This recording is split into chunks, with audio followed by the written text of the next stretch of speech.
Hello friends, in this video we'll be discussing problem number 3 on abelian group.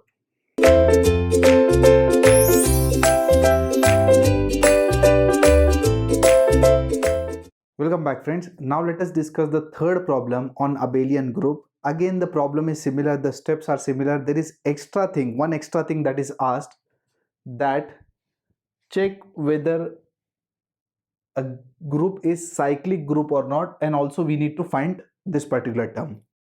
Okay, so that we'll discuss later. First of all, let us prove whether it is abelian group or not. And for proving abelian group, the steps are fixed. We need to form the composition table first. But here, let us check what is the operation. Here, the operation is x18.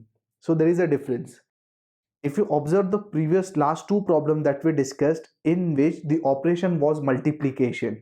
But here there is a difference. Here the operation is x18. Now what do you mean by x18? x18 means you need to multiply two numbers. Listen to me carefully. x18 means you need to multiply two numbers. Whatever is the result, you need to divide by 18 and you need to take its remainder. Multiply two numbers, divide that multiplication result by 18, and whatever is the remainder, that is your result. For example, suppose you are multiplying, let's say 6 into 5, just assuming. If you want to form if you want answer of this 6x18 5, if it is simply 6 into 5, then the answer is 30. 6x18 5 means you need to multiply 6 and 5, that is 30. You need to divide 30 by 18. So if you divide 30 by 18, the remainder is 12. Therefore the answer should be 12. I hope this is clear. So you need to multiply and multiply the two numbers, and whatever is the result, you need to divide by 18 and you need to write it down its remainder. So that is what x18 is. So let's form the composition table. Here it is x18, and we have 1, 5, 7, 11, 13 and 17. 1, 5, 7, 11, 13 and 17. For that purpose, let us fill the table first. So 1 into 1 is 1. 1 into 1 is 1 divided by 18. The remainder is 1. I'm sure you know this, right? If a number is less than 18, that is your automatically remainder. See what I'm saying is, if it is here 18 and whatever is the dividend, if it is less than 18, so that is your remainder. 1 into 5, obviously it is less than 18, so that is your remainder. So 1 into 7, 7 remainder, 11 remainder, 13 remainder, 17 remainder, because 17 is still less than 18. Next, 5 into 1, 5 divided by 18, the remainder is 5. Now 5 into 5 is 25. 25 divided by 18. So 25 divided by 18, the remainder is 7. 5, 7. 35. 35 divided by 18, the remainder is 17. Next, this is your 55. 55 divided by 18, his remainder is 1. 13 into 5, 65. 65 divided by 18, 11. And finally 17 into 5. So what is left here? 13. Obviously every entry will come once. So this is the way we are going to fill the table. So 7 into 1, 7 is the remainder. 7 into 5, 35 divided by 18. So remainder is 17. So this is the way we are going to fill this particular table. I have directly copied the table for you, but please, you don't copy it as it is. Please verify by yourself. Please verify each and every entry. You can get it from calculator also. So please do it and verify this table. So let us move on. Since all the entries in the table, now check all these entries. This entries belongs to this particular set. Therefore, you can say a comma x18 is closed, or it satisfies closure property. Now let us discuss associative property. Any three elements. So let me take 1, x18 5 and x18, let's say 7. Any three elements I can take. 1, x18 5, x18 7. First of all, bracket 5 x18 7. Now see the usefulness of this table. 5 x18 7, no need to find it out, we already have this. 5 x18 7 is what? 17. So this is 17. This is x18 1. 1 x18 15. 1x18 5. So 1x18 5 is 5. 1x18 17. 1x18 17 is what? 17. 5x18 7. 5x18 7 is what? 17. See here. Therefore, associative property satisfied. A comma x18 is associative. Is this clear? Next. What is the next concept? Identity element. So for identity element, we need to write it down all the terms. So the first is 1 and the operation is x18. On right hand side, we should get the same term 1. Next 5. x18, we should get the same term 5. 7. x18 7. And then we have 11 x18 11. See, the same term we should get. 13 x18 equal to 13 and 17 x18, and this is 17. Now what we're going to write it down here? For that purpose, again let us refer the table. So what we write it down here? 1x18, what is 1? 1x18 1 is 1. So here it will be 1. 5x18, what is 5? See here. 5x18 1 is 5. That means if you check this table, everywhere you will get 1. Therefore E is your 1. That is, we got the identity element. Let us find out the inverse. Inverse of all the terms. So 1x18 inverse, we need to find it out. And right hand side we should get identity. Same way 5, 7, 11, 13 and 17. Let me check whether we getting inverse of all the terms or not.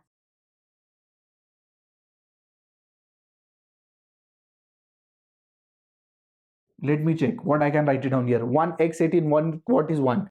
1x18 1 is 1. So here it will be 1. Next, what next? 5. And here it is 1. So 5x18 11 is 1. So here it will be 11. Next 7. 7 and here it is 1. So 7x18 13 is 1.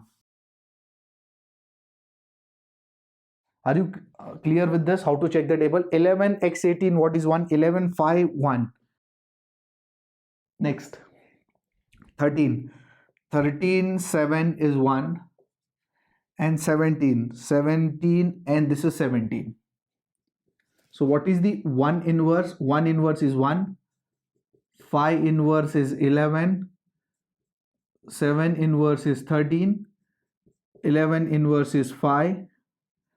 13 inverse is 7. And finally 17 inverse is 17. So inverse of each and every term exists. What is next? Commutative. Commutative is very simple. You can take any two terms. Let's say 5x18 7 and 7x18 5. Now let us check 5x18 7 is what? 17. So we'll get 17. Therefore commutative property satisfied. Therefore it is commutative. Therefore it is an abelian group. Is this clear? So till now the problem is similar to problem number 1 and 2 that we discussed. Now there is an addition term here. Additional question asked, and we need to check whether this group is a cyclic group or not. So what do you mean by cyclic group? Cyclic group means it must have a generator. Cyclic group means what? It must have a generator. And what do you mean by generator? If a group has a generator, then it is called a cyclic group. Simple. If a group has a generator, it is called a cyclic group. Now what do you mean by a generator? Now the question is, what do you mean by generator? Generator means from one element we should be able to generate all the elements of a set. From one element we should be able to generate all the elements of the set. Don't worry, let us take an example and understand. Let us start with 5. So let me write it on 5. Now see, what I'm finding is from 5 which element I can generate. And see here, one more thing that we need to find it out is 13. Let us find it out 13 first. It is asked, so let me find out 13 first. Let's check. That means, what do you mean by this sign n in between 13? We need to check from 13 which elements I can generate of the group. So first of all, let us start with 13 square. Now please tell me, what is 13 square? Please don't say 13 square is 169. 13 square is 169 with respect to multiplication. But here we are not talking with respect to multiplication. We are talking with respect to x18. So what is 13 square? It is 13 x18 13. So what is 13 x18 13? For that you need to refer the table. 13 x18 13 is actually 7. So see the how to use the table. Is this clear? So 13 square is 7. Next, 13 cube. Now what is 13 cube? 13 square x18 13. 13 square x18 13, and 13 square we just got it, that is 7. So that means 7 x18 13. 7 x18 13 is what? 1. So here it is 1. Next, 13 raised to 4 is what? 13 cube x18 13. So what is 13 cube? That is 1. We just got it. So 1 x18 13. 1 x18 13 is what? 13. Next, 13 raised to 5 is 13 raised to 4 x18 13. 13 raised to 4 is what? 13. 13 x18 13. So 13 x18 13 is what? 7. Now what? That's it. We'll stop here. Why? Because now the sequence will be repeated. See, we got 7. After that 1 will come, then 13. 7 1 13, 7 1 13, and it will be continued. So therefore, from 13, how many elements you can generate? From 13, you can generate 3 elements, that is 1, 7 and 13. Is this clear? So this is the meaning of this particular sign. That means from that element, how many elements you can generate. So we got the 3 elements. Now let us take one more example. It is not asked, but let me take 5. Okay, let me take 5. Just take it. Let's understand why we're taking it. First of all, let's take 5. So that is 5 square. What is the 5 square? 25? No. 25 with respect to multiplication. But here we are talking about x18. So it has to be 5 x18 5. So 5 x18 5 is what? 7. So here it is 7. Next, let us find it out. 5 cube. 5 cube is 5 square into 5. 5 square x18 5 obviously. So that is 7 x18 5. 7 x18 5 is 17. 5 raised to 4 is what? 5 cube x18 5. So 5 cube is what? 17. So 17 x18 5. 17 x18 5 is 13. Next, 5 raised to 5 is 5 raised to 4 x18 5. That means 13 x18 5. 13 x18 5 is 11. Next, 5 raised to 6 is what? 5 raised to 5 x18 5. That means 11 x18 5. 11 x18 5 is what? 1. Next, 5 raised to 7 is 5 raised to x18 5. So 5 raised to 6 is 1. So 1 x18 5 is what? 5. Next, 5 raised to 8. Just continue. We'll stop somewhere. Just wait. So there is 5 x18 5. And what is 5 x18 5? 7. Now we'll stop here. Why? Because we got the same term. What will be the next term? 17, 13, 11, 1, 5. And this will be repeated. Now what are the elements you can generate from 5? From 5 we can generate, see here, we can generate 1, 5, 7, 11, 13 and 17. From 5 we can generate all the elements here, 1, 5, 7, 11, 13 and 17. Therefore, A, x18 is a cyclic group and phi is a generator. Now the definition is clear. What is the definition of cyclic group? Let me repeat again. So what is the definition of a cyclic group? Cyclic group means a group is said to be cyclic if there is a generator. And what do you mean by generator? From one element you can generate all the elements. Now see here, from 5 you can generate all the elements. Therefore it is a generator. 13 is not a generator, because from 13 you cannot generate all the elements. From 13 we are generating 1, 7 and 13. So 13 is not a generator.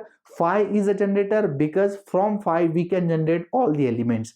Therefore it is called a generator. And if a group contains a generator, then it is called a cyclic group. So that is the definition of a cyclic group. Now the question is, sir, how we'll get to know that which element is a generator?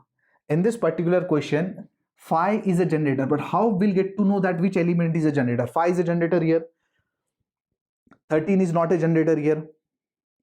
Right, so how we going to get it? How we will get to know that which is your generator? Unfortunately, there is no method. So you need to check, you need to try your luck. So take any random number in between. and check whether you can generate all the elements from that element or not. There can be more than one generator also. Here 5 is a generator, 13 is not a generator. You pick 7 and try doing it, or 11 try doing it, or 17 try doing it. There can be more than one generator also, no problem. It's not compulsory, but there can be. 7 can also be generator. I'm not saying it's a generator. You check from 7 if you can generate all the elements, well and good. From 13, from 17, so you need to check with that. So in 1 and 2 attempts you will get it. I hope this is clear. We're done with the problem. Hope you understood. Thank you for watching this video.